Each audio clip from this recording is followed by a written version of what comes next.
अमृतमय काव्याचे पिले प्राशन करण्यासाठी माझे चॅनल रसभरीत काव्य सबस्क्राईब करा। आज मी आपला जागतिक पुस्तक दिनानिमित्त माझी स्वरचित कविता आपल्यापुढे सादर करणार आहे।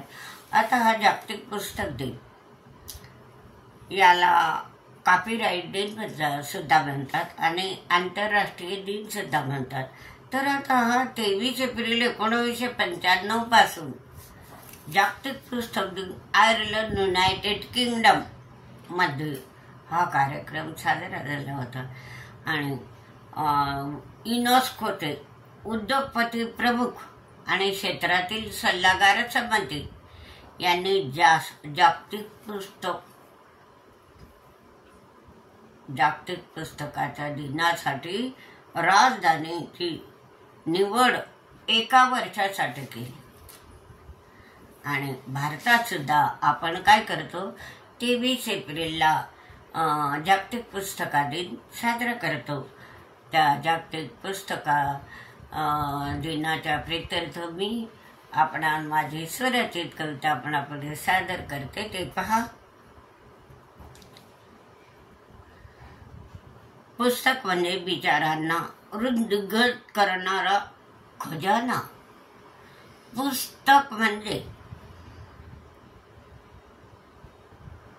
पुस्तक म्हणजे आपल्या विचारांना वृद्धिंगत करणारा खजाना।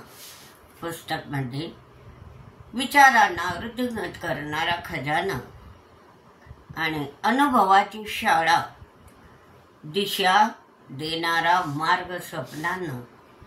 अनुभवाची शाळा, दिशा देणारा मार्ग स्वप्नांना। पुस्तके म्हणजे आपली पूजनीय खरी देवता। पुस्तके म्हणजे आपली पूजनीय खरी देवता। वाचनाने तर वाढते आपल्या विचारांची ज्ञानगंगा। वाचनाने तर वाढते आपल्या विचारांची ज्ञानगंगा। जीवनात पुस्तक वाचनाने उसळती आगळे वेगळे रंग। जीवनात पुस्तक वाचनाने उसळती आगळे वेगळे रंग। जागृत देवता पुस्तके वाचणे।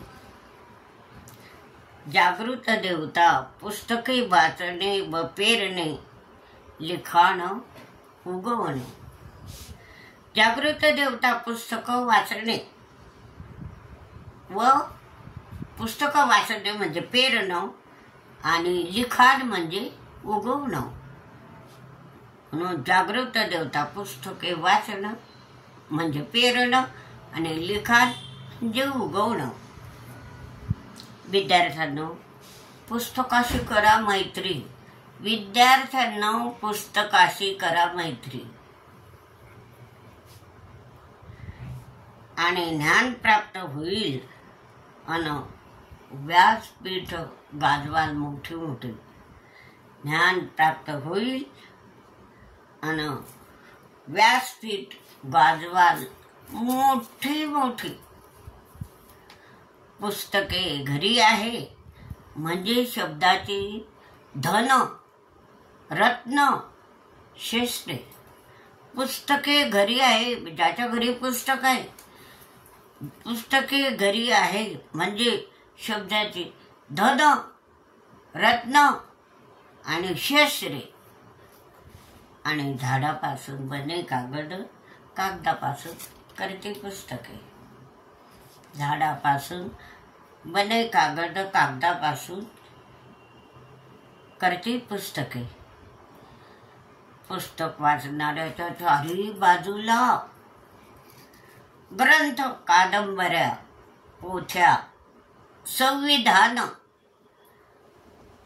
पुस्तके वाचणाऱ्याच्या चारी बाजूला ग्रंथ, कादंबऱ्या, पोथ्या, संविधान।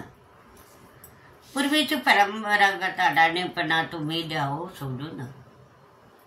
पूर्वीचा परंपरागत अडाणीपणा तुम्ही द्याहो सोडून, तुम्ही द्याहो सोडून. अशा प्रकारे जागतिक पुस्तकार दिनानिमित्त मी आपणापुढे माझी स्वरचित कविता सादर केली आहे. ती अवश्य पहा आणि हा व्हिडिओ लाईक व शेअर करा.